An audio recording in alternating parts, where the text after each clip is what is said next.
Les jours suivants, le temps fut pluvieux, mes travaux ont souffert. Tant soit peu, tout était humide et mouillé dans notre mauvaise petite chambre. De l'autre côté, on se promenait difficilement sur le pont. C'était le premier temps de la sorte que nous avions eu depuis notre départ et nous déconcertés. J'ai rempli la vie du travail pour la conversation avec les officiers de vaisseau. Je n'avais point d'intimité avec aucun, mais j'entretenais avec tout des relations journalières de politesse de provenance élevée à nous faire causer des affaires de France car on aurait de la peine à croire jusqu'à quel point la France et les Français leur étaient étrangères. Nous nous étonnions fort réciproquement, eux nous étonnions par le principe dégénéré et nous les étonnions par nos idées et nos mœurs nouvelles dont ils ne se doutaient nullement. La France leur était certainement bien plus étrangère que la Chine. Une des premières de vaisseaux dans une conversation familière fut conduite à dire « Je crois que vous seriez toutes bien effrayées si nous allions vous jeter sur les côtés de France. Pourquoi donc? Parce que, me répondait-il, le roi pourrait vous faire payer cher d'avoir quitté votre pays pour suivre un autre souverain. Et puis parce que vous portez une cocarde qu'il a défendue. Mais est-ce bien à un Anglais à parler de la sorte, lui, observai-je? Il faut que vous soyez bien déçus, assurément. Vous voilà bien loin de votre révolution, si justement qualifiée parmi vous de glorieuse. Mais nous, qui nous en reprochons fort et qui avons beaucoup gagné, nous vous répondrons qu'il n'y a pas une de vos paroles qui ne soit une hérésie. D'abord, notre châtiment ne tient plus au bon plaisir du roi. Nous ne dépendons à cet égard que de la loi, où il n'en existe aucune contre nous. Et si l'on venait à la violer sur ce point, ce serait à vous autres, à nous, garantir qu'à votre général si est engagé pour la capitulation de Paris, et ce sera une honte éternelle à votre administration d'avoir laissé tomber des dettes que votre foi publique avait garanties sur le Normand. Ensuite, nous ne suivons pas un autre souverain. L'empereur Napoléon a été le nôtre. C'est incontestable. Mais il a abdiqué et il ne l'est plus. Vous confondez ici des actes privés avec des mesures de parti, de l'affection, du dévouement, de la tendresse, avec de la politique, enfin, pour ce qui est de nos couleurs, lesquelles semblons-vous offusquer. Ce n'est qu'un reste de notre vieille toilette.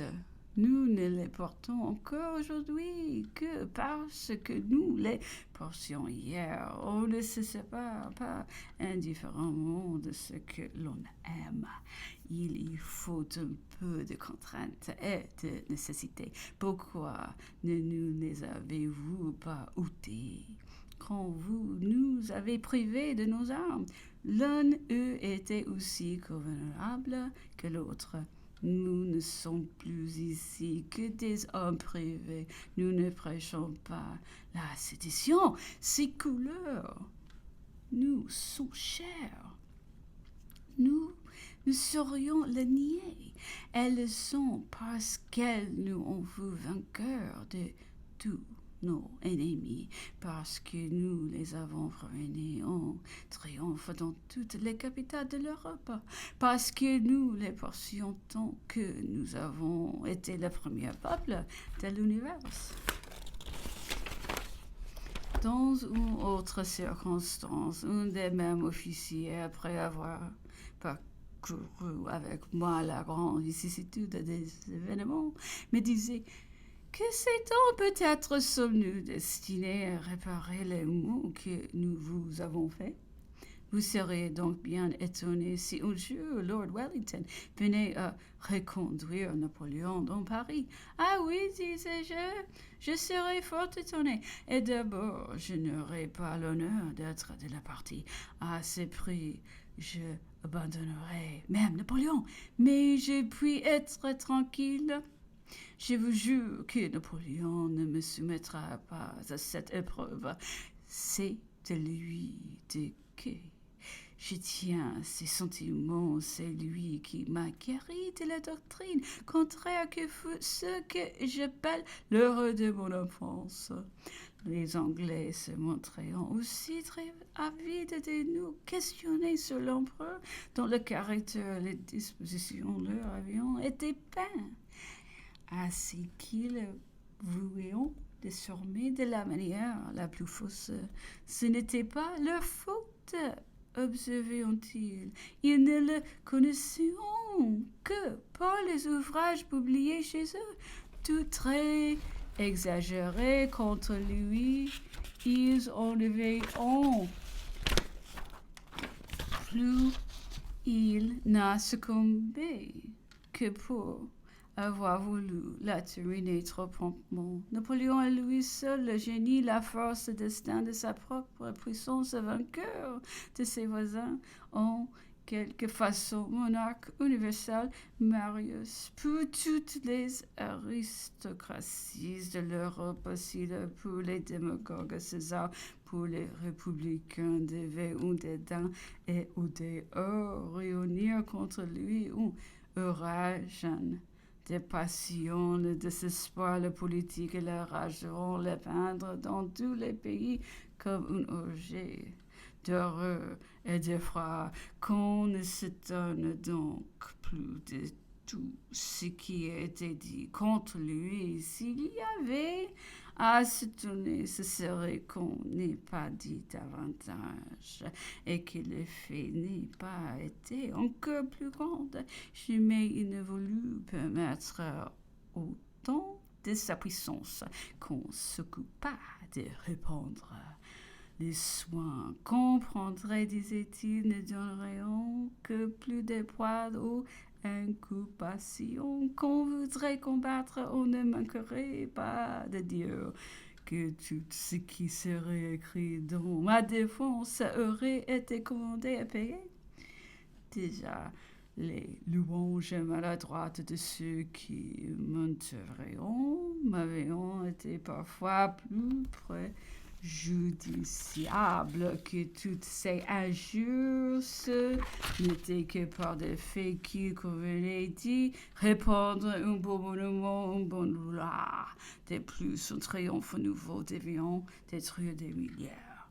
Et de ces mensonges, les déclamations passant, disait-il, les actions restant. C'est indubitablement vrai pour la postérité. Les grands hommes d'autrefois nous sont parvenus à dégager des inculpations éphémères et passionnées de leurs contemporains, mais il n'en est pas ainsi de rendre la vie. Et Napoléon a fait la cruelle preuve en 1814 que les déclamations pouvant être faites jusqu'aux actions même. Au moment de sa chute, ce fut un vrai débordement. Il en fut comme couvert. Toutefois, il n'appartenait qu'à lui, dont la vie est si féconde en prodige, de surmonter cette épreuve et peut-être presque aussitôt toute splendissant du sein de ses propres ruines. Ce merveilleux retour est assurément sans exemple, soit dans l'exécution, soit dans les résultats. Les transports qui fenêtres se glisseront jusque chez les voisins. Ils y créeront des vœux publics ou secrets. Et celui qu'en 1814 on avait poursuivi abattu comme les flots des peuples, réparent tout à coup en 1815 leur espérance. La calomnie et le mensonge aussi verront alors échapper leur proie, tant ils avaient abusé de leur excès. Le bon sens du peuple en fit en grande partie justice, et ils ne croiront plus aujourd'hui les poissons ne pouvaient plus rien sur Mithridate, disait l'empereur. Il y a paix des jeux un peu courant de nouveaux articles contre lui. Eh bien, la calomnie depuis 1814 ne pourrait pas davantage aujourd'hui contre moi. Quoi qu'il en soit, dans cette clameur universelle dirigée contre lui au temps de sa puissance, l'Angleterre tint toujours le premier rang. Il y a constamment chez elle de grandes fabriques et toute activité, celle des émigrés à qui tout était bon, et celle des ministres anglais qui avaient établi cette diffamation système. Ils en avaient organisé régulièrement l'action et les effets. Ils entretenions à la solde des folliculaires et des libéristes dans tous ces coins de l'Europe. On leur prescrivait leurs tâches, on liait, on combinait leurs attaques. Mais c'était en Angleterre surtout que le ministère anglais multipliait l'emploi de ces armes puissantes. Les Anglais plus libres, plus éclairés, avaient d'autant plus de besoin d'être remués. Les ministres trouvaient dans ce système le double avantage de monter l'opinion contre l'ennemi commun et de la détourner de leur propre conduite en dirigeant les clameurs, l'indignation publique sur le caractère et les actes d'autrui. Par là, ils suivirent leur propre caractère, à leur propre acte ou examen et des récriminations qu'ils ont pu les embarrasser. Ainsi, l'assassinat de Paul à Petersburg, celui de nos envoyés en Perse, l'enlèvement de nappes tendues dans la ville libre de Hambourg, la prise en pleine paix des deux riches frégates espagnoles, l'acquisition de toute l'Inde, Malte, le cap de Bonne-Espérance, gardé contre la foi des traités, la machiavélique rupture du traité d'Amiens, l'injuste saisie de nos bâtiments avant une nouvelle déclaration de guerre, la flotte danoise levée avec une si froide ironie, perfidie, sont autant d'étendards qui ont été se perdre dans